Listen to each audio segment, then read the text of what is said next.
करने में निरंतर एक तुलध्वज नामक राजा था। उसने श्री सत्यनारायण के प्रसाद का त्याग कर दुख पाया था। एक समय वह वन में गया और बहुत प्रकार के पशुओं को मारकर बरगद के नीचे बैठकर देखा कि भक्ति भाव से संतुष्ट भरपूर बांधवों सहित ग्वालाओं ने सत्यनारायण का पूजन कर रहे हैं।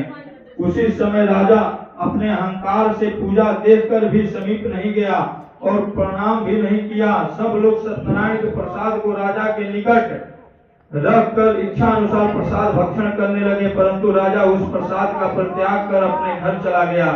उसके स्वपुत्र तथा जो धन धान्य था वो सब नष्ट हो गया। राजा अपने मन में विचार किया कि सत्यनारायण ने ही धन और पुत्र को नष्ट किया, यह ठीक निश्चित है, तो वहां चलना चाहिए जहां सत्यनारायण का पूजन हो रहा था। मन में ऐसा निश्चय कर वह ग्वालाओं के समीप गया। वह भक्ति और श्रद्धा से ग्वालाओं के साथ राजा ने विधि पूर्वक सत्यनारायण देव का पूजन किया। वह सत्यनारायण देव की कृपा से पुनः धन तथा पुत्रों से युक्त हो गया। इस लोक में सुख भोग कर अंत में वैकुंठ लोक को चला गया। जो परम दुर्लभ सत्यनारायण के व्रत को करता है और भक्ति युक्त होकर इस फलदायी कथा को सुनता है, उससे सत्यनारायण की कृपा से धन धान की प्राप्ति होती है। दरिद्र धन पावे और बंधन में बंधे प्राणी बंधन से मुक्त हो जाते हैं।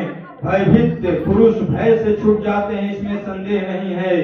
व्रत करता और श्रोता संसार में मनोभिलषित पदार्थों को भोग कर मृत्यु के बाद सत्यलोक में चले जाते हैं। हे ब्राह्मणों, मैंने तुम्हें सत्यनारायण का व्रत वर्णन किया।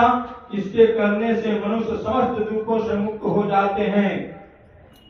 सत्यनारायण की पूजा कलयुग में विशेष फल देने वाली है। भगवान कोई काल, कोई सत्य, कोई ईसा, कोई सत्यनारायण, कोई सत्यदेव कहेंगे। इस प्रकार अनेक रूपों को धारण कर भगवान सबको मनोरथ पूर्ण करते हैं। कलयुग में सत्य रूपी भगवान का अवतार होगा।